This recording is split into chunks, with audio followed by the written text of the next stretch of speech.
Whatever these colors, they use chemicals. These chemicals are harmful. At Uganda's industrial hubs, I don't think the protective gears they are being provided with.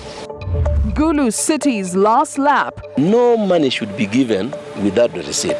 The burden being left behind by the outgoing team. Struggling to clear because resources are not enough. This is NBS Live at 9 with Connery Mugume and Victoria Sibia.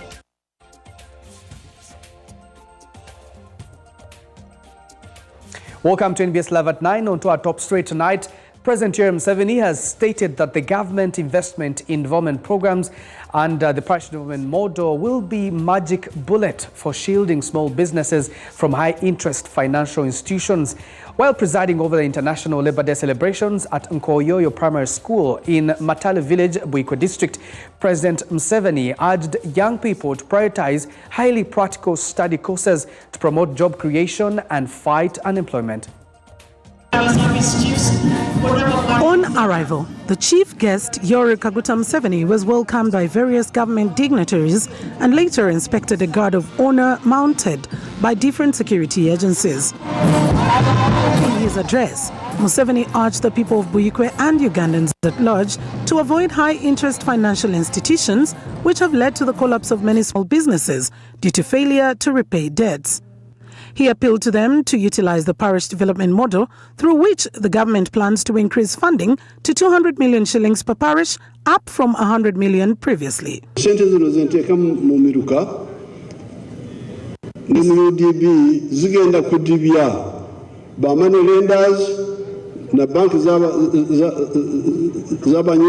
Commercial banks. The money put in EDM and UDB will phase out the interests and banks and money lenders who are giving you money at a very high rate. So don't come here and cry. Say, oh, we borrowed money, now we have collapsed. Museveni added in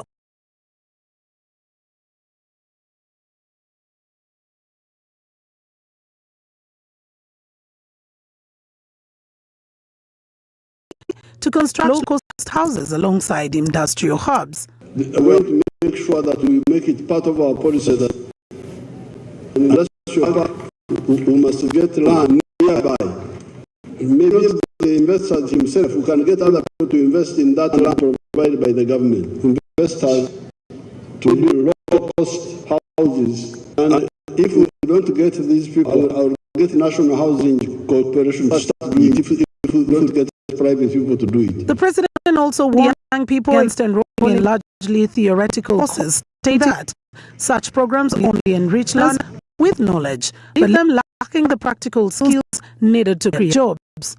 Minister for Gender, Labour and Social Development, Betty Amge, thanked the president for assenting to the Employment Amendment Act this week, which formally recognizes domestic workers and mandates the provision of employment contracts. Now have a paper for the minimum wage advisory board composition, and we have written to the cabinet secretariat to give a slot so that cabinet discusses and approves the board, so that the board will be able to receive the reports from the councils and the committees that are already working. This year's celebration was commemorated under the theme Safeguarding Uganda's Press, Empowering the Workforce and Promoting Decent Work for Competitive Enterprises. 50 Ugandans, including Salam Charity and Salam TV Managing Director Haj Karisa, were awarded with medals for their excellent work in different fields.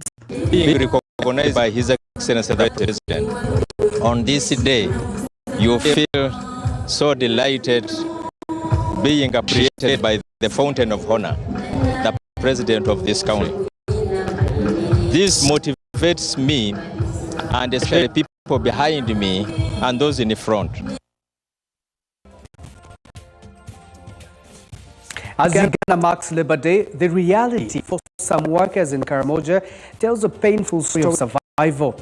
In Nakate village, Moroto, women and children continue to break rocks and harsh conditions just to afford a single meal. Some women have lost their fingers breaking rocks, where a basin of hardcore is sold cheaply at just 500 shillings only.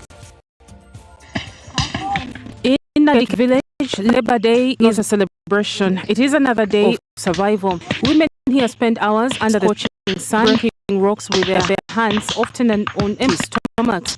With no protective gear, injuries are common. Many have lost fingernails, while others bear permanent damage to their fingers and toes. A full basin of aggregate sells for just 500 shillings, forcing women to work for up to 3 days to afford a single meal.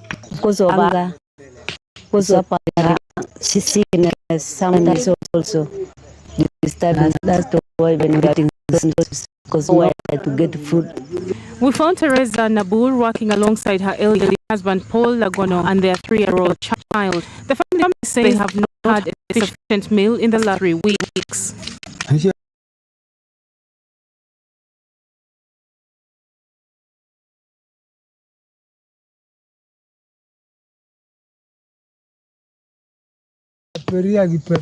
At another site, Evelyn Aduba, a young mother, says she dropped out of school in primary 6 due to lack of fees.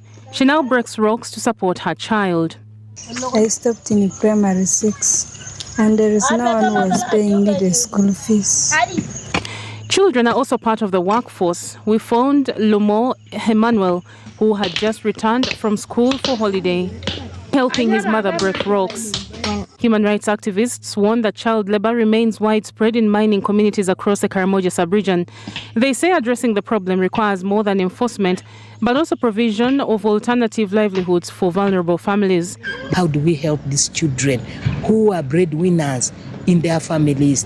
That's why they have gone ahead to do this hard labor for survival. For these women and children, Labor Day is a reminder of the daily struggle to survive and a call for urgent intervention to protect the most vulnerable. As the country reflects on workers' rights, stories like these highlight the need for inclusive policies that leave no one behind. Quite a compelling story, that one. As Uganda joins the rest of the world to mark Labor Day, the story of retired mathematics teacher in Toro reflects the silent struggles many workers continue to face even after decades of service. For 36 years, Patrick Martin Wandiambi dedicated his life to shaping young minds in government schools, waking up before dawn every day to teach. Today, instead of enjoying the fruits of retirement, the 63-year-old spends his days battling loans, surviving on farming, and chasing gratuity payments that have delayed for nearly 2 years. For 36 years, Patrick Martin Wandiambi dedicated his life to teaching mathematics in government schools. Every morning before sunrise, he would ride his bicycle from home to school, determined never to fail his learners. Today, the 63-year-old retired teacher wakes up every morning for a different journey, riding to his garden, fighting not to teach but to survive. Wandiambi now spends most of his time in his 2-acre yam garden in Chanimola Sale, Tororo municipality.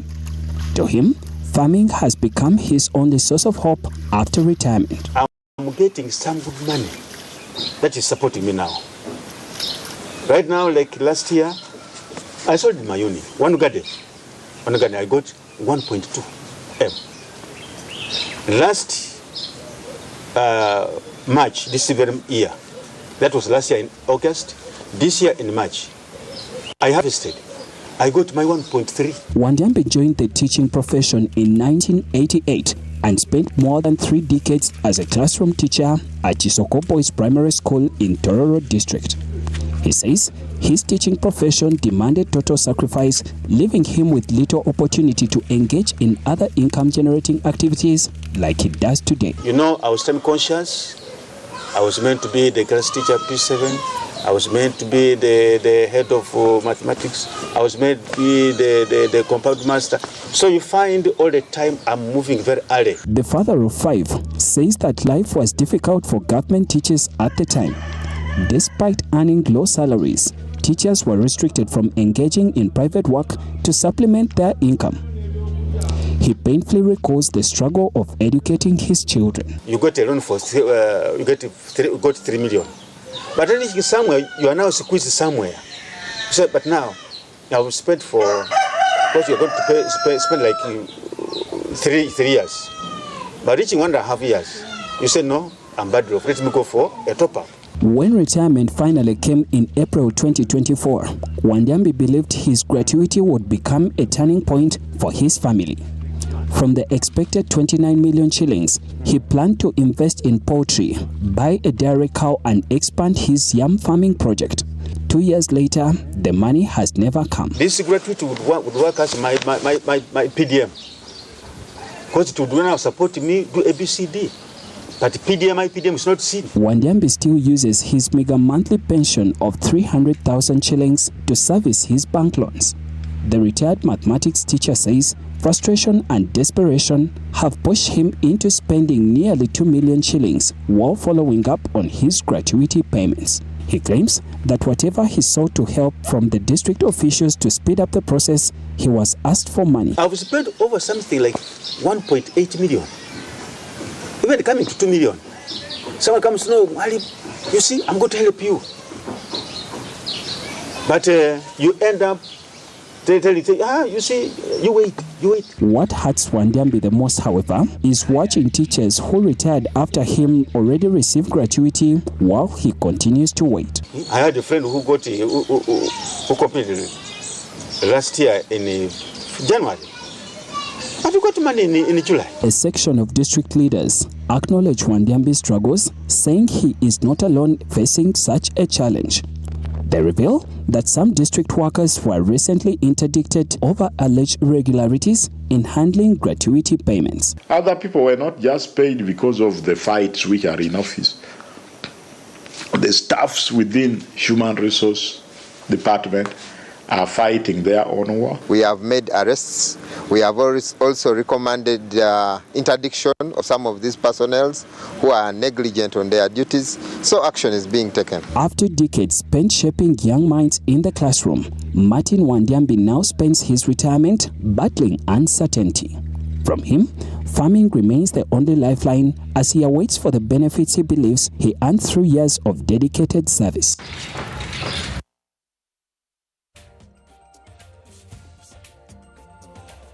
President Yoweri Museveni has proposed scrapping pay-as-you-earn tax on scientists, arguing that the move would strengthen Uganda's research capacity and accelerate solutions to key agricultural challenges. The president announced the proposal on Thursday during the official launch of the narrow anti-tick vaccine at the National Livestock Resources Research Institute in Nache Sasa along Zirobe Road. He said the proposal, which he plans to table before government, would see scientists treated in a similar way to security personnel like UPDF soldiers whose earnings are tax exempt. The scientists, even when you give them what we give them, starting pay, with a tax of 30%, they go back to very little. So, in the new government, I want to propose some ideas which they will discuss. For the soldiers and the policemen, we give them tax-free pay. They don't pay tax.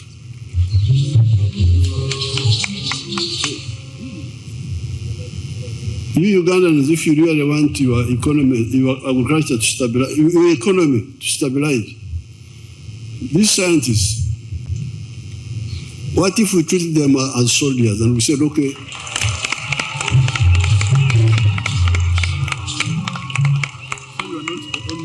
they are not many, they are not like other people, they are not many. They're like this man, Baguma there, he has got 16 institutions. This is narrow, and like this one, there are 16 of them. But all of them, they are now employing 700 people. So that's a big number.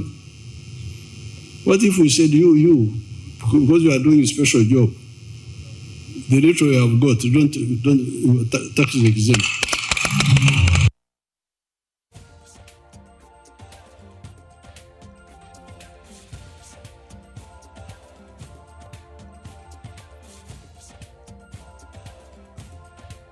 In a bit, we'll be getting into an interview, throw some perspective on that. But you see, the question we're asking is, who is this scientist that the president is talking about? Is it just the medical workers? Is it that the teachers that teach the sciences? And what is his message when to those that did non-sciences to understand deeply what really is behind all this? But also, what is likely going to happen when the highly paid cadres are also the ones exempted from paying taxes? You have the soldiers, you have the scientists now that his proposal will be prepared and tabled before Parliament. But also, where are these exemptions going to leave the country? But also, most importantly, the name scientists or the word scientists is quite broad. So who are we talking about when we mention scientists? Are we talking about people that did sciences while in high school and university? And what about people who did, information technology or, sciences in technology? Or what about people who are not necessarily involved in sciences and involved in value addition, like coffee?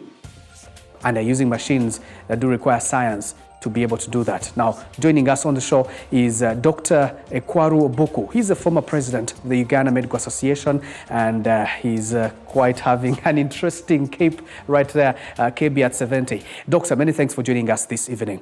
The term scientists is quite broad. Do you have an idea what the president is talking about when he mentions scientists? The president's remarks, first of all, are welcome. I think he's referring to what we call STEMI, science, technology, engineering, mathematics, and innovation, which if you invest in, we can quickly reach the target $500 billion economy that we are looking at in the few years he has targeted. While he has made a correct diagnosis that scientists need support, in my view as a scientist, because I'm a clinical trialist, developing drugs and discovering drugs, he has made a solution which may not take us far.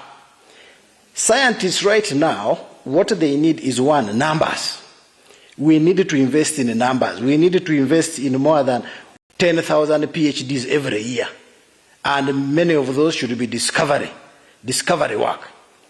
Scientists need support to have equipment. If we talk about PhDs, I've just concluded my PhD a few years ago, but in my cohort, I've never seen the government of Uganda sponsoring even one student and saying we have sponsored fully this PhD as government of Uganda. Most of them have scholarships from abroad, UK, US. Personally, I had mine from Canada. That's very important that we have our own, if we're going to have our sovereign.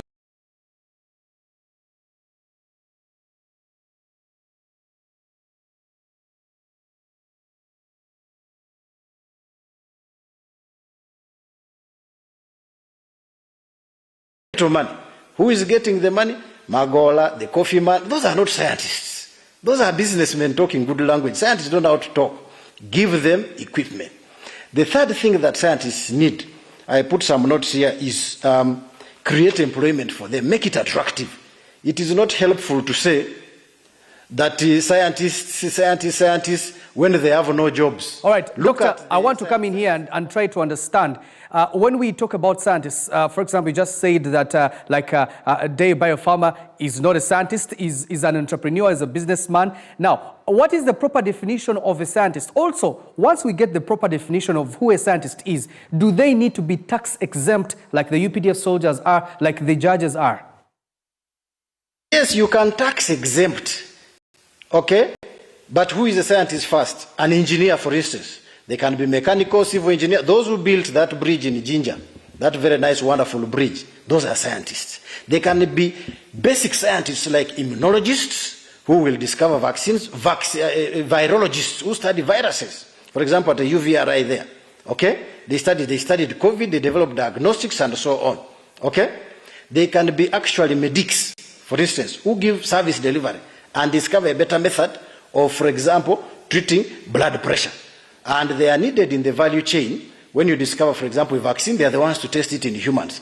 So that's the broad range of scientists. They can be innovators such as ICT, or they can be mathematicians who give us models which can predict, for instance, the weather in the next few years, or whether we are going to have inflation and so on. Those are mathematicians. So there is that abbreviation called STEMI: science, technology, engineering, mathematicians, and innovators. That is scientists.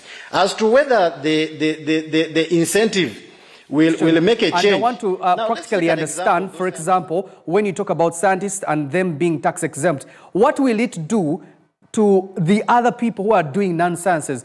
Aren't you really demoralizing the rest of us who are not doing sciences? But also, you have a whole economy that is relying on entrepreneurship, not necessarily sciences, as much as we need them. What is it doing to those people that are doing non-sciences? So the two go together. The two go together. One, let's take the bridge of Ginger. It is a tourist attraction because of the artists. But the scientists or engineers made the bridge. Let's look at a trillion-dollar company like Apple. Apple is full of artificial intelligence and a lot of science to advance the product. But to sell beyond the age of, say, Samsung or the others is because of art. They have invested in art, how the product looks. Let's look at tourism.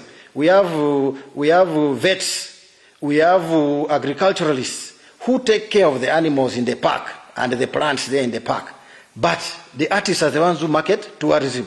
The workers and so on. But the point I wanted to make, which perhaps is very, very important, the president should invest in equipment. Those who have discovered, like these ones here in UVRI, they have discovered VCHF vaccine. They need money to go ahead with their discovery and produce it. If you give them a salary, whatever, yeah, it's good.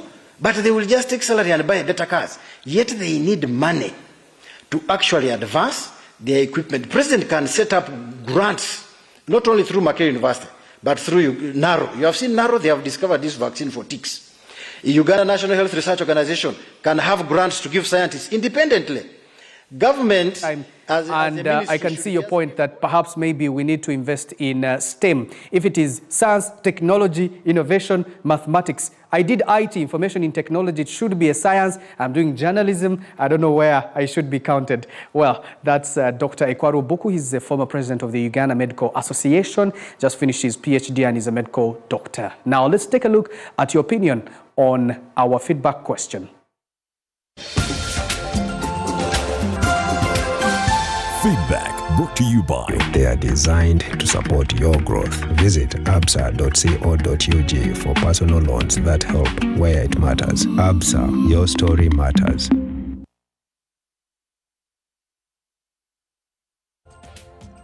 Let's take a look at your opinion question tonight. President Museveni says PDM will protect Ugandans from high-interest lenders. How effective do you think this model will be in this initiative? That is a story right there. And the first comment coming in is from Mviri Godfrey, who says, unfortunately, the people who borrowed the PDM money are now jobless, having been evicted from their various working stations, courtesy of the new trade order. The government may have to rethink deeper about this move. Otherwise, people may use the PDM money to either pay school fees, and that is the comment coming in from Mengonian Senior. Kalanaki Arthur says insufficient financial literacy and limited business skills among recipients may lead to poor investment choices, causing many to default rather than escape the debt trap. Wamono says true, but agriculture funding is a problem. Commercial banks are too expensive, yet UDB doesn't lend to small enterprises. What do you think? The hashtag is NBS Live at 9. Here on NBS Live at 9 is hashtag exactly that, and be able to send through your comments. Now here is more to come. More to come, brought to you by Blended pure vegetable cooking oil, second best to a mother's love.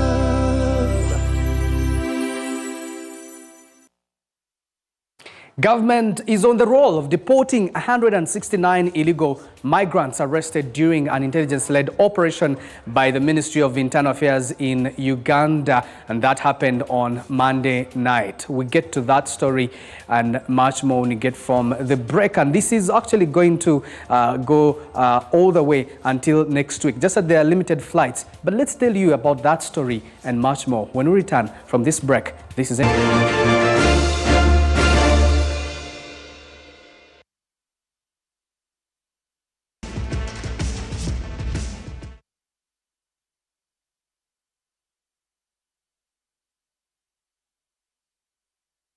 In a world that's always changing. The foundations of trust must stay strong. For over 60 years, we've built the minds that build trust, shaping the professionals who carry confidence into boardrooms, communities, and lives. Because trust doesn't happen by chance, it's built, tested, and taught. As the world moves forward, so do we, blending data, innovation, and human insight to prepare the next generation of industry leaders. Insurance Training College in Uganda, enhancing professionalism. Cooking all that makes food sweet, tastes so good like mama's keys. Sweet tamasana, yeah.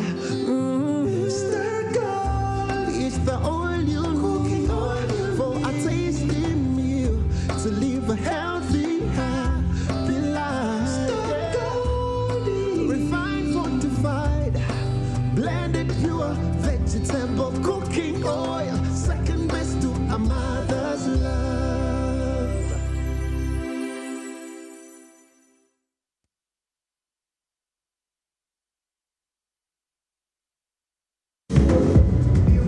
How do you make a party? You take time to prepare, to bring all the pieces together, to craft it right. The result, great refreshment. And that makes it time well spent. Club, brewed longer for longer refreshment. Weekend yetu sina yeto inagafumba. You got Glovo. Oinacheweta mukatale tofayo. You got Glovo. If you're having a celebration, you got Glovo. You can order what you want, you can get what you need. You got Glovo. You got it all. You got Glovo. Download the app, order with Glovo, track it minute by minute until you receive it in minutes. Carrying cash can be stressful. The I&M Bank multi-currency prepaid card makes paying smart and simple. Load and spend confidently in 9 currencies: Ugandan shilling, Kenyan shilling, Tanzanian shilling, Rwandan franc, Indian rupees, United States dollar, British pound, euro, and South African rand. Enjoy safe, simple payments wherever you go. The I&M Bank multi-currency prepaid card is open to everyone, whether you have an I&M Bank account or not. Get yours today and pay confidently worldwide in 9 currencies. I&M Bank Uganda Limited is regulated by Bank of Uganda. Customer deposits are protected by the Deposit Protection Fund up to 10 million shillings. Terms and conditions apply. I&M Bank, on your side. Series Perfect Snap Any Zoom.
Your uncle wants you to get a loan. He says you should buy a Beamer to stop embarrassing him in front of his friends with your malnourished car. That you should buy one of those expensive shirts they call verses, so that people stop spreading rumors that his family has no style.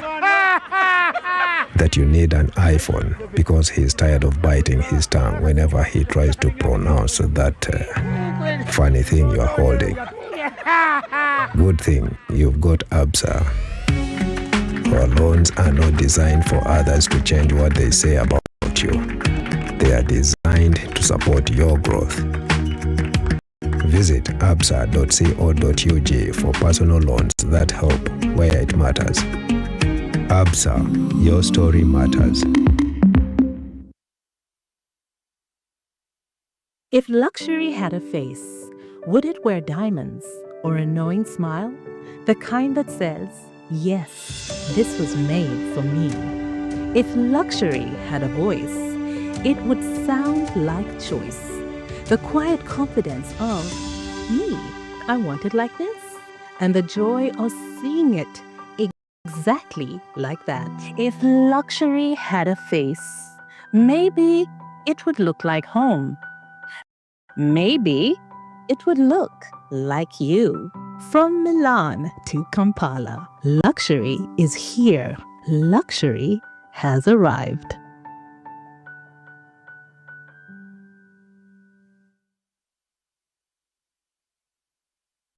When you don't use Momo, you get insulted by strangers.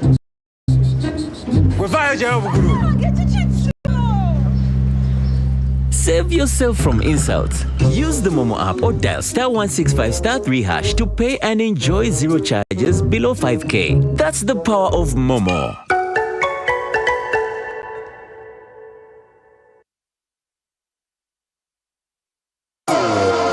New Tusker Premium Cider.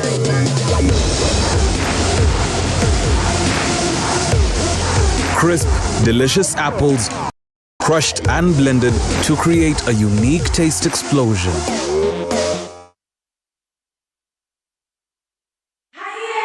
It's back, bigger and with more business opportunities. It's the Pearl of Africa Tourism Expo Poate 2026, Uganda's flagship tourism event. Poate 2026 will take place from the 21st to the 23rd of May 2026 at the Speak Resort Convention Center, Munyonyo, under the theme Wanderlust. It's your time to thrive. Yes, it's your time to tap into Uganda's renewed optimism and tourism growth. Tourism stakeholders, travel trade partners and tourism enthusiasts will be part of the Poate 2026. Come and network with like-minded people and unlock new business opportunities. To participate, register at www.poate.co.ug. Poate 2026 is brought to you by Uganda Tourism Board and partners.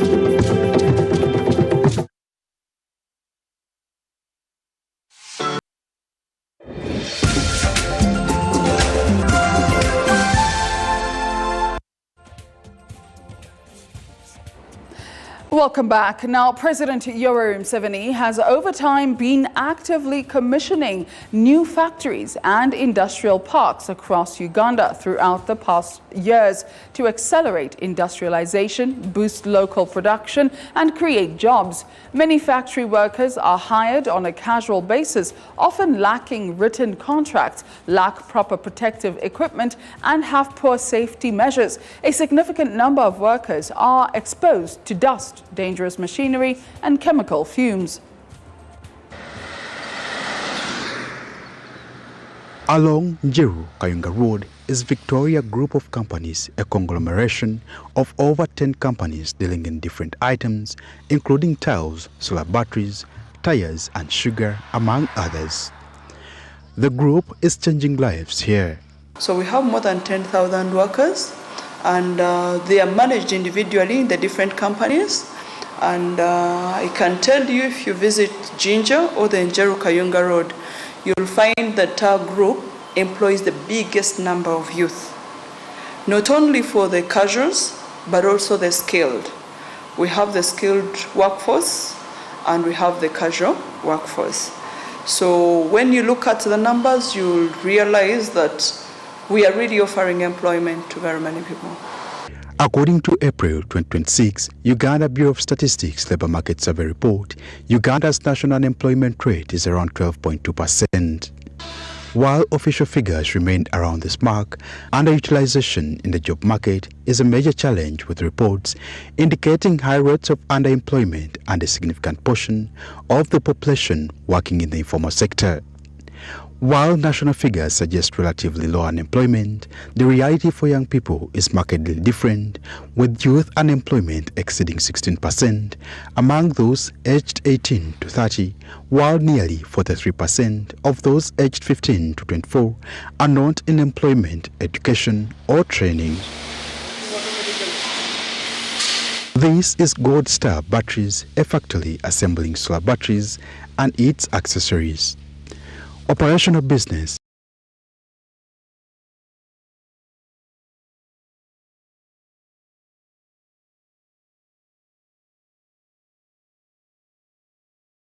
They are offered compensation usually.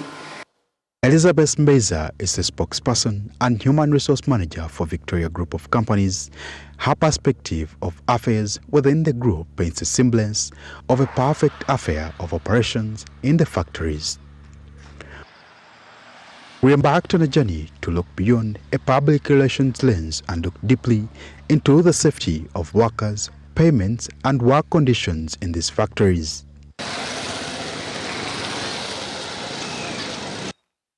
Here, we met 3 of the workers in these factories. For fear of repression, we will protect their identities. This is Amina, Bosco, and Moses. The 3 are workers at Millennium Tiles and not happy with the working conditions at the factory. They have chosen to speak about this and are hoping for better working standards. Amina is a female worker at Millennium Tiles. She has worked here for close to 2 years, and being a female, her challenges are unique. Amina raises concerns of sexual harassment among female workers from male managers. Ajja n'akugambako n'agamba nkwagala bw'oba ogaanye atandika kuwalana paka ng'akugobesezza. Amina's outcry is a public secret within Millennium Tiles. Bosco too is privy to these facts and has witnessed over time these unbecoming acts within the company. Abayimbi bano ebiseera ebindi bakambuwala ate bakuba n'abaana abaana abawala batera bakozesa. Millennium Tiles Uganda Limited is a major manufacturer based in Naminya, Buiko district, specializing in high-quality fortified floor and wall tiles. Millennium Tiles is, however, falling short of bare minimum in regards to respecting and protecting the rights of its workers. Safety regulations are being flouted, and this is exposing most workers to health risks. For now 6 months, Moses has never seen a protective gear while working here. This dust here, let me say this dust from the sizing. Since these tiles are being painted with colors, and moreover these colors they use chemicals. These chemicals are harmful. We secretly managed to film in the factory. And when we go through the footage, what we see is a factory with damaged machinery, neglected workers, dust exposure, and a highly risky workplace and unsafe. There is too much dust there. You find that if it reaches some extent, I cannot see someone who is maybe standing like maybe at that tree. Overexposure to dust causes breathing problems that could lead to life-threatening respiratory diseases. Immediate effects of dust may include symptoms like irritation to the eye, nose or throat, and allergic reactions. However, the longer-term consequences are much more severe. Some of the most lethal consequences of prolonged dust exposure include lung cancer, heart disease, asthma, and systematic toxicity. Workers here are exposed to these unhealth risks, but deplorable is the exploitation among the workers. the pay is at a much lower end and the cost of living is by the grace. Liso mwana akoze ayinga bali kuswa stingi kakaga asokerwako ekile nino asinga yokufuna sente idete wanti digasako siringi kasanvu kanana tukola nyo tusaswa kutono. The payment is low and then these Indians they as if they have left for them to take over the authority of everything. They don't mind, they don't care. After all, you are working, they want you to work only. These workers now feel abandoned by the government and left at the mercy of the investors. We put this to Elizabeth, the group spokesperson. No. For my companies, I am very sure about that. I know the amount of money that is paid as a starting point, so it is not 6,000. Employers have to be empathetic. They have to respect the workers. They have to give them dignity and respect. Because if you want to only maximize profit and you don't think or care about the people who worked for you, the more the workers are not happy, the lesser the productivity. So, I mean, it's vice versa. So, better be able to intrinsically motivate your workers by making sure that you're concerned about their health, occupational health, safety, and they're really in good condition. Uganda currently has no legally enforceable minimum wage. The last statutory wage, set in 1984, was pitched at 6,000 shillings per month, an amount that has long been rendered obsolete by inflation and economic changes. Parliament passed a minimum wage bill in 2015, but it was vetoed by the president, who cited concerns about its impact on investment and job creation. I have received the minimum wages bill for assent. Having received that was from the Attorney General and pursuant to Article 91(2)(c) of the Constitution, I hereby refuse to assent to the bill for the following reasons. One, there are no gaps in the minimum wages advisory boards and Wages Council Act that the bill seeks to cure. The current law is adequate and enforceable. Two, Cabinet directed the Ministry of Gender, Labour and Social Development to review a report on the implications of fixing a minimum wage to investment and the economy. Paul Mwiru was at the forefront of this bill. The pay must be commensurate to the output. At the same time, the output out of someone, a worker, must also relate to what is being got out of a worker. So that's why we said it must have a multi-sectoral approach. The law did not die. The law was passed, the law became law. The only step which was not done was the laying on the floor of Parliament. And I'll move a motion for that to be done. It's very chronically done by so many companies because they take advantage of the law that we are right now working on, the minimum wage. But even then, the law itself says a person has to work as a casual laborer for 4 months, then after that you formalize their employment. Government has had several discussions on introducing a national minimum wage, but its move is seen as long overdue in a labour market increasingly dominated by low pay and unregulated jobs. We're already on motion because the Minimum Wage Advisory Board and Wage Council Act provides for the establishment of the Minimum Wage Advisory Board and also the Wage Council. So as the ministry, today I'm expecting the cabinet paper to be given a number and we'll be able to present it on Monday. At least before the 1st of May, we should be in position to do something. And for the many Ugandans out there, for now they will have to endure the different conditions as different stakeholders continue to advocate for the enforcement of minimum wage laws as a tool to reduce exploitation and improve livelihoods, especially for the semi-skilled workers. Henry Mugenyi, NBS, Live at 9. Very interesting investigative there.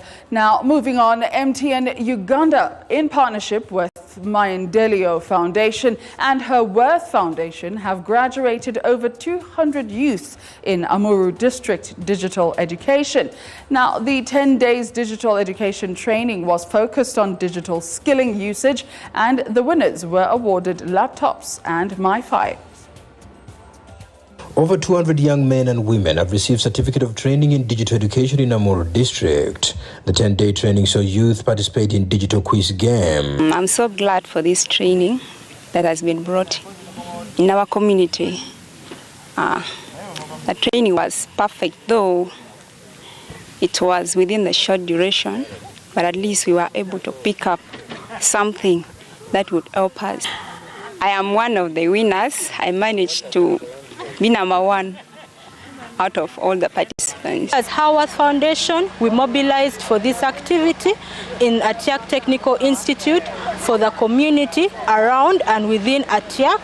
And today we are graduating over 200 students who have had knowledge about digital literacy or computer usage. They have gained skills that they can use to thrive in the digital world and the digital economy at large.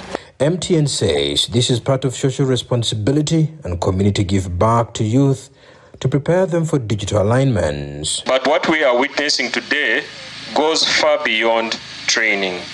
It's about opening minds, building your confidence, and giving you the skills you need to pursue new possibilities. Ladies and gentlemen, we are living in a time where technology is reshaping everything around us, from how we communicate, how we work, how we access services, and the world around us. To join mentorship programs, to get employment, to improve their businesses. So please, when you get it, don't sell it. Use that computer or the MiFi to support you in your education. The first and second winner receive a laptop and internet packages for their performance.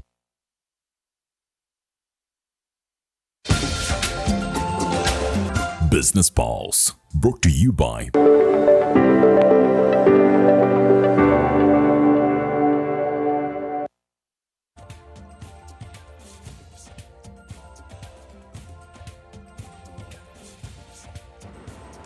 Now, let's get into some business. As Uganda edges closer to its long-awaited first oil, Stanbic Bank Uganda is stepping forward not just as a financier, but as a long-term partner in shaping the country's energy-driven economy transformation. Now, the Stanbic Bank Chief Executive, Mumba, notes that the bank's ambitions go far beyond funding pipelines and rigs. He says Stanbic is positioning itself at the heart of an ecosystem designed to ensure oil and gas benefits ripples across Uganda's entire economy. He noted that Uganda's transition into oil production represents a pivotal economic shift, with major projects such as the Tilenga, Kingfisher and the East African crude oil pipeline gaining momentum.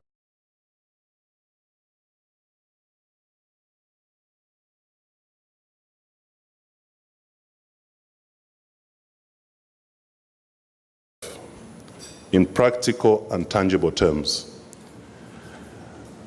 I was fortunate to have spent most of last week in the Albertine region, updating myself and the country leadership firsthand on the progress of projects in which Stanbic Bank has boldly invested over the last 10 to 15 years, as my colleague Agre alluded to. We appreciate the challenges. We've been working together to overcome these challenges.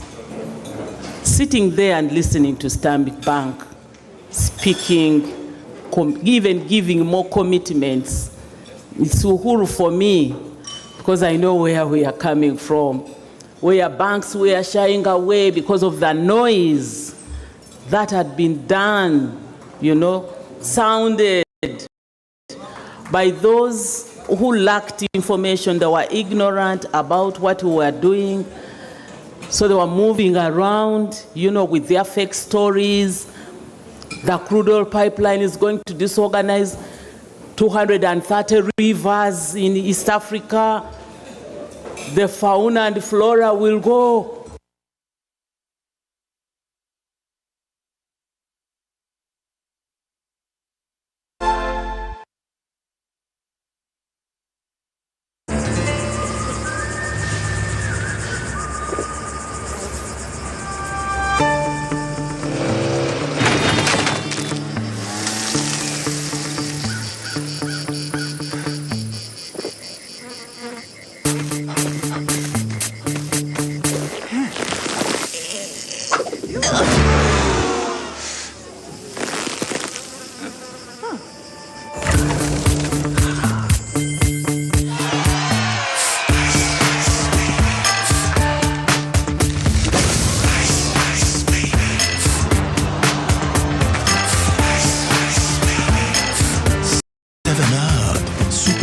Refresher.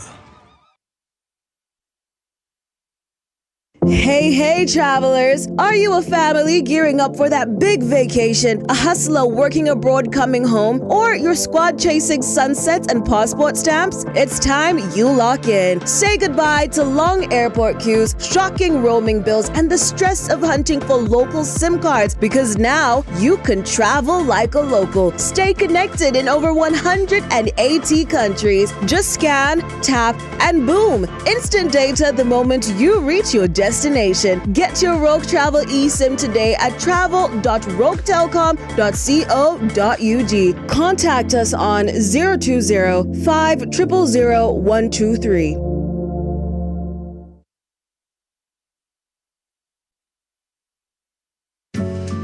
Looking for a vacation of a lifetime? Cross the equator and discover Pineapple Bay Resort. Enjoy exceptional life's luxuries. Spend quality time with family, friends, or even that special someone. Get in touch with nature with our range of outdoor activities. The calming tranquility of water, breathtaking views, moving memories around campfires. It's all here. Plus, a club experience like no other at Pineapple Bay Clubhouse. It's a whole vibe. You can hire any of our 3 VIP cruise boats for groups of 10, 14, or 25 people. Or you can cruise out with swag on a luxury yacht for 12 people. Our premium boats are all safety compliant. Make your next vacay an all-round experience at Pineapple Bay, located on Bolago Island, right in the midst of Lake Victoria. Talk to us today. So tasty, delicious, some snacks. Some snacks. So yummy, yummy. Yummy, yummy.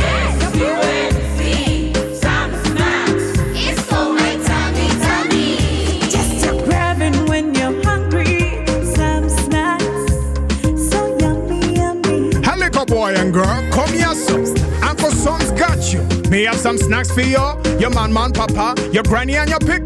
Well, if I can, the snacks for you. Come pick anything you want. Some snacks for your tummy. Yummy, yummy. Sam's, delivering memorable moments in every household.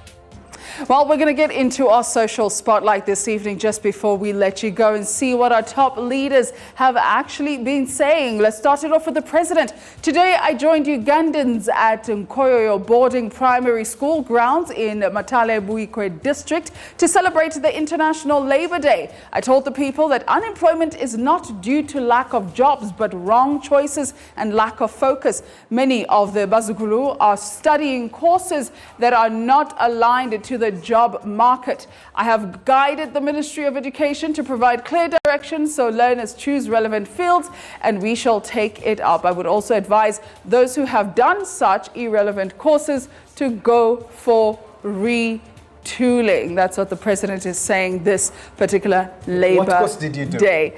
My course is still very relevant. It doesn't matter. What course did you do? Creative brand communication, specializing in art direction. No. That's at campus. Yes. What did you do at secondary school? At secondary school? What do you... High school. What do you call it in Oh, we did business and other things. Oh, Jesus Christ. Yeah. I did a little bit of history, economics, geography, and fine art. Oh, I did fine arts too. You did? Yeah. Then I ended up in information technology as a software engineer. So am I an artist or am I a scientist? Do you want to be tax exempt? Is that why you're asking this? I'm a journalist. We do have to get to catch up this evening though, and from us, we got to say, toodaloo. TGIF.